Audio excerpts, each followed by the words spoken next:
Bonsoir tout le monde, j'espère que vous allez bien. Je n'avais pas prévu cette vidéo, c'était un jour ordinaire jusqu'à ce que je tombe sur ça.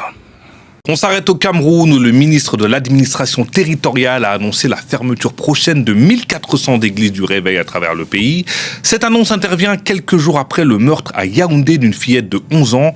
L'auteur présumé du crime, fidèle d'une de ces églises, avait déclaré avoir agi sous l'influence d'un prétendu prophète. À Yaoundé, la correspondance de Marcel Amoko. Après le drame survenu dans la nuit du 27 au 28 juin dernier, le ministre camerounais de l'administration territoriale a reçu les membres de l'église dénommée Vie et Paix au Cameroun, à laquelle appartenait la mère de la fillette, une mère qui a porté 17 coups de couteau à sa fille, selon les conclusions des médecins légistes. Aujourd'hui, aux arrêts, la femme affirme avoir agi sous l'influence d'un prétendu prophète de son église qui lui aurait fait croire que le sacrifice d'un enfant l'aiderait à résoudre ses problèmes financiers. Paul Atangandji. Ça m'a fait mal, ça m'a travaillé. Déjà penser à cet enfant en voyant sa mère l'assassiner de sang-froid comme ça. Qu'est-ce qu'elle a pu penser des dieux? Qu'est-ce qu'elle a pu penser de l'humanité? Vous savez, il y a des tragédies comme ça qu'on ne sait ni concevoir ni nommer parce que ça dépasse tout entendement. Et quand j'ai entendu que cela a été fait au nom des dieux, ça m'a révulsé. Bien aimé, quand est-ce que cette croyance finira? Quand est-ce qu'elle cessera? Cette croyance qui veut que la foi en Dieu soit un moyen pour devenir riche. Certes, beaucoup ne céderont pas à des actes aussi barbares, mais encore aujourd'hui, malheureusement, beaucoup croient qu'ils ont cru en Jésus pour vivre une vie bénie matériellement. Il n'y a rien de plus faux. Le christianisme n'est pas une religion pour devenir riche. C'est un chemin vers les saluts. Combien de temps faut-il encore pour déconstruire ces mensonges de l'évangile de prospérité? Celui qui veut devenir riche n'a pas besoin de Jésus, on ne cesse de le dire. Les statistiques confirment cela. S'il existait une corrélation particulière entre foi chrétienne et prospérité financière, les classements mondiaux seraient une exclusivité confessionnelle. Vous savez, selon les derniers classements de Forbes 2026, la planète compte 3428 milliardaires. Leur richesse n'a aucun lien avec une foi particulière, peu importe laquelle. Et oui, parce qu'aucune religion ne promet richesse à ses croyants. Vérifiez, les bouddhistes par exemple ne se disent pas qu'en devenant bouddhistes, ils vont devenir riches. Aucune religion ou spiritualité ne promet richesse. Et même si elle promettrait cela, ça ne fonctionnerait pas de façon mathématique. La richesse et la pauvreté n'ont rien à voir avec ce que tu crois. Qu'il s'agisse du christianisme, de l'islam ou de je ne sais quoi, ça n'a rien à voir. Il faut le dire, le redire encore parce que l'Afrique est victime de l'évangile de prospérité à cause de la pauvreté structurelle.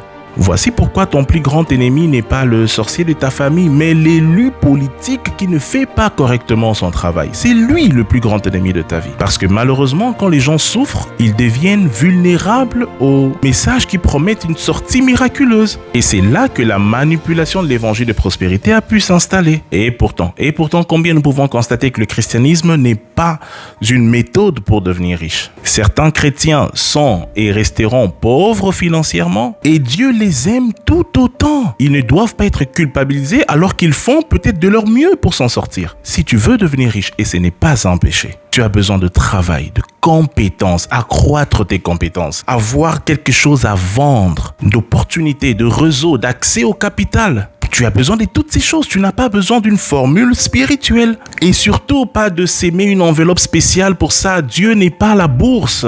Non, tu n'achètes pas des actions qui te seront profitables demain. Ah, révérend, donc tu dis qu'on ne doit pas s'aimer? Non. Absolument pas. Ça, ce sont les raccourcis des sorciers qui veulent une excuse à la raideur de leur cœur. Ce n'est pas ce que je dis. Les évangiles nous montrent comment, à l'écoute de la bonne nouvelle, les gens donnaient de tout. Tout à Dieu, tout au ministère, tout à l'église. Mais par amour, par reconnaissance, par soutien à l'œuvre de Dieu pour ce qu'ils avaient reçu comme trésor. Ils donnaient pour que ces trésors-là, l'évangile, la bonne nouvelle, le salut, soient partagés à plusieurs. Ils ne donnaient pas comme stratégie d'investissement. Ils donnaient par gratitude, comme chacun se sentait pousser librement dans son cœur. Ils n'achetaient pas Dieu, ils remerciaient Dieu. Parce que la richesse, ça suit les systèmes économiques, ça ne suit pas les croyances religieuses. La Chine a plus de milliardaires et millionnaires que toute l'Afrique.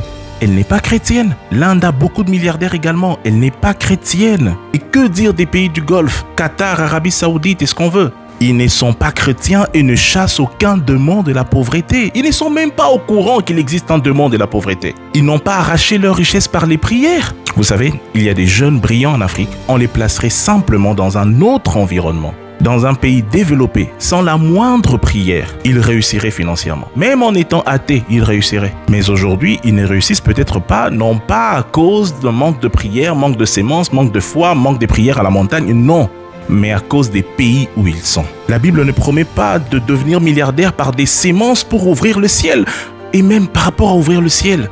D'abord, comment tu as Jésus en toi et ton ciel est fermé? Donc l'eau là est qu'Angélier supporte. Oui, parce que ce n'est plus toi qui vis, c'est Christ qui vit dorénavant. Le ciel est fermé pour Jésus qui est en toi. Regarde, tu ne pries même pas en ton nom, tu pries au nom de Jésus. Et tu pries au nom de Jésus, tu t'identifies à lui. L'identification, ce n'est plus toi qui vis, mais ton ciel est fermé et tu le crois. Je ne sais pas si ces prophètes avaient dit à cette dame que c'est faire comme Abraham. Mais même Abraham, il n'était pas arrivé jusqu'au meurtre. Vous savez, c'est méchant d'exploiter la misère du peuple comme ça. C'est méchant de manipuler les gens comme ça au lieu de les réveiller. Les réveiller pour qu'ils exigent plus de leurs dirigeants, plus encore d'eux-mêmes. Avec leurs compétences, leur formation, leur recherche d'opportunités, des réseaux, modes de fonctionnement, comment contourner les difficultés. C'est méchant de les endormir de la sorte. Je vais m'arrêter là, bien-aimé. Jésus sauve. Point à la ligne. La prospérité financière n'est pas forcément un signe de bénédiction spirituelle, tout comme la pauvreté n'est pas forcément un signe de malédiction. Le message de l'évangile n'est pas « viens à Jésus et tu seras riche », c'est plutôt « viens à Jésus et tu seras sauvé ». Que Dieu vous bénisse, que Dieu bénisse tous les chrétiens et qu'il bénisse tous les bons serviteurs de Dieu qui prêchent l'évangile et que Dieu console cette famille qui a perdu cette fillette innocente. Soyez bénis.